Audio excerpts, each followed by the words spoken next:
Feels good to have a newly hatched desire, doesn't it? When hope is still alive.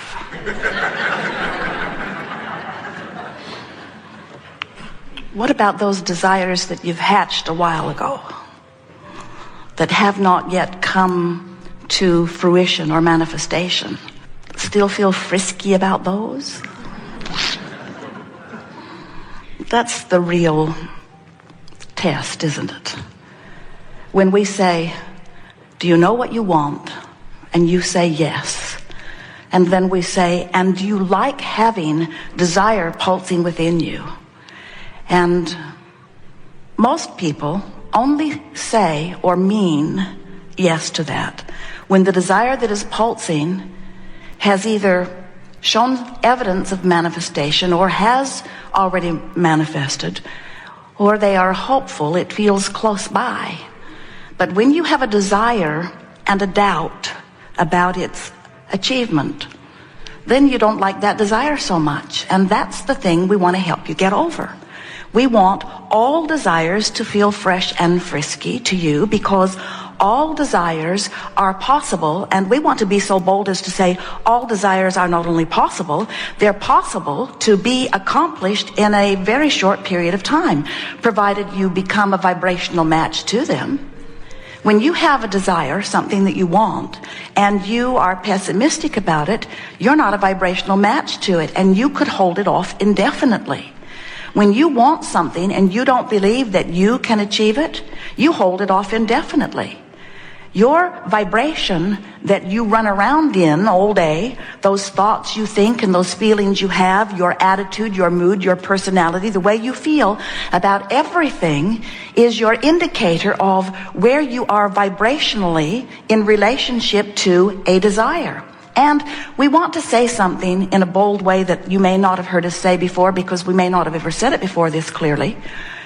If you don't have a desire, then you would not have a corresponding emotion of positive or negative. In other words, without desire, there's nothing for your emotions to be giving you feedback about, because your emotions are giving you feedback about the difference between the vibrational relevance between the vibration of desires that you hold and the vibration of beliefs you hold about those same desires.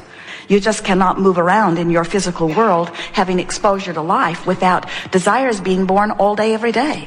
And when the desire is hatched, now it is vibrating, and now the vibration of your being either matches it or it doesn't. Now, in order to make you understand that more fully, that's the version that much of the world would be comfortable hearing. In other words, they don't mind so much these days hearing about desire, and they don't mind so much these days hearing about belief.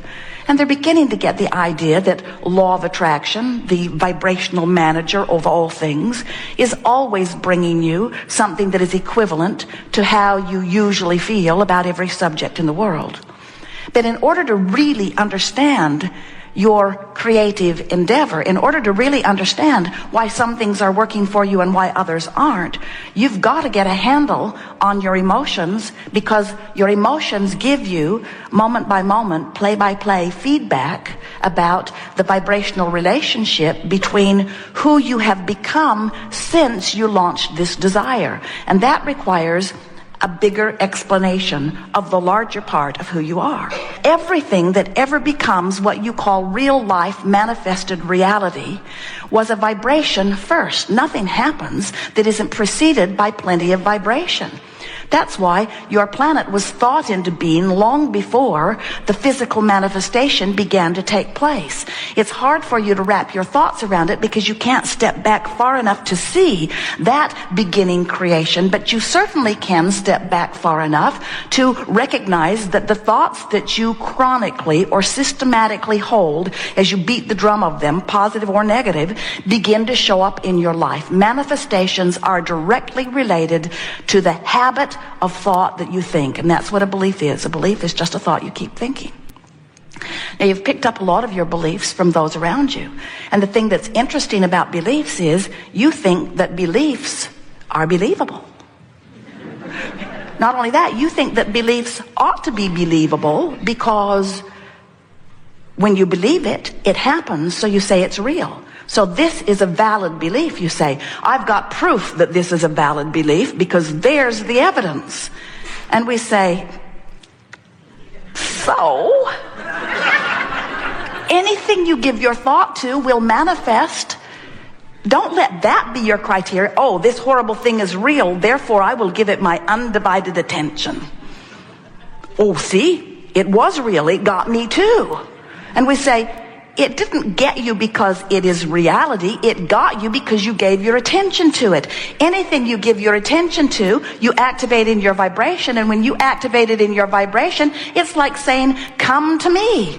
So if you're giving your attention to wanted things and doing it regularly, it's like saying, come to me, this thing I really, really like. But if you're giving your attention to something unwanted, saying, no, go away, I never want to see you, I want you to be rid from the planet. I will join a group of others and we will push hard against you and we will eradicate you. There is a war against poverty and a war against AIDS and a war against cancer and a war against teenage pregnancy and a war against terrorism and a war against poverty and a war against, and all of them are getting bigger. Because when you push against anything, it doesn't go away, it becomes more. Attention to it causes a gravitation of forces and components and circumstances and events to accommodate it. So if we were standing in your physical shoes, we would not use as our criteria for giving our attention to something the reality of it. It's real, therefore I should contemplate it. It happened, therefore I should make a monument about it. We would ask, how does it feel when you give your attention to it? And if the answer is it feels wonderful, then our encouragement would be, then give it your attention. But if it doesn't feel good when you think about it, your guidance is saying to you, you are thinking a thought, which you certainly have the right to do. You are looking at something, contemplating it, therefore activating the vibration of it. But the negative emotion that you feel is your indicator that this vibration that is active within you in your human physical body is not the same as the vibration that the source part of you is offering. So when you ask for something, not only does the non-physical part of you give attention to it, the non-physical part of you, that source, soul, eternal part of you, becomes it. That is such an important understanding. We've written a book with the best title in the world that says, ask and it is given. And that's what that's talking about. When life causes you to ask, not only is it given, the larger part of you becomes it. So now we want to turn your attention for just a little bit back to this concept, this powerful law of attraction. And think about, so you've been living life out here just like you knew you would, on the leading edge where the contrast is extreme, where it is more specifically focused, where it will evoke from you more specific requests because you are leading edge creators in a leading edge time-space reality, meaning the time and the space cause you to focus.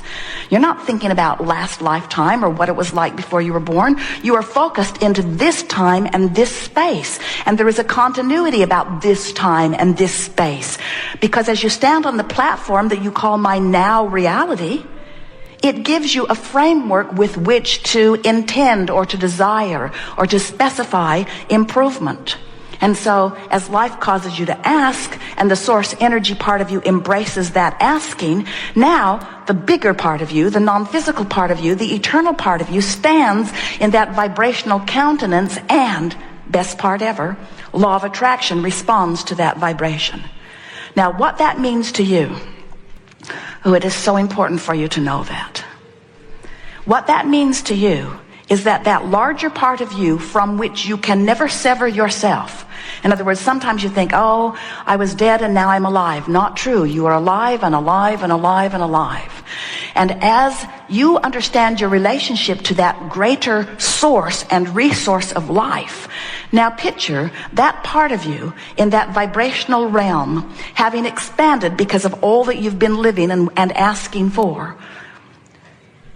Picture law of attraction's response to that magnificent, expanded, expanding, expansive vibrational being that you are.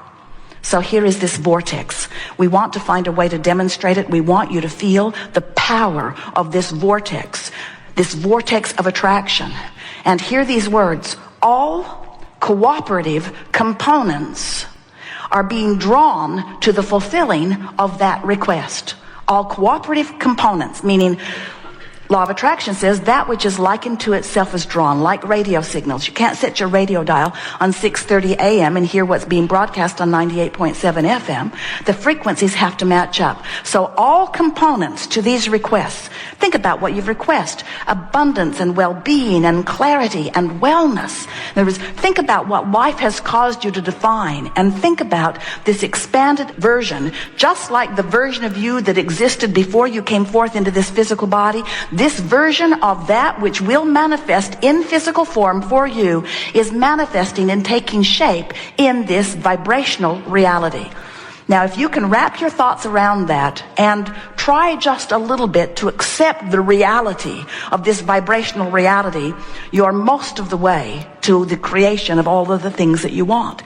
If you have a hard time accepting that, if you say, oh, this is just mumbo jumbo from whoever Abraham is, trying to give us something for our money as we've spent it, we want you to understand that this is a vibrational reality, and all things that you know as reality started there. It's big, it's bold, it's magnificent, and law of attraction is calling to this vortex all cooperative components.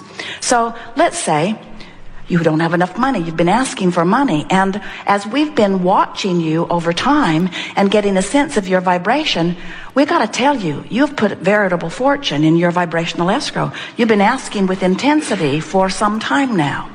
So here is this vortex attracting to its center all cooperative components. So everything necessary for the fulfillment of this thing, whatever it is that you're asking for, has been lined up. If it's a business that you're asking for, the location is being scouted, the people who will assist you, the financing, all things necessary for this business have been summoned by this powerful point of attraction. When you ask, it is given. That's what that means. It is given. And we want to say to you, from our point of view, and our point of view matters, we can see it clearly. It is done. It is done. It is done. It is done. Your clarity is there. Your improved bodily conditions are there. Your relationships that you want are there. Your financial abundance is there. All that life has caused you to ask for, it's there. But when we talk about the cooperative components, now we have to talk about you. And we have to ask the question, are you a cooperative component of your own desire? Where is it? It's taking too long. Where is it? It's taking too long. Where is it? It's taking too long. I don't have enough. I don't have enough. I don't have enough. I don't have enough. I've never had enough. I've never had enough. I've never had enough. I don't know anybody who has enough. I don't know anybody who has enough. Are you a cooperative component? Are you a cooperative component to what you are asking for? Or are you, like so many people, stuck in step one? You know what step one is? Step one is where the contrast causes you to ask. Step one is where you know what you don't want, and so you are vibrationally requesting the improvement or the exact opposite of what you don't want, which is what you do want. Step one is where you're asking for what you want. Step two is source, the larger part of you, becomes the vibrational equivalent of what you've asked for. That's that vortex that we're talking about. But step three is what this gathering is all about. Step three is you've got to find some way, somehow, to be a cooperative component.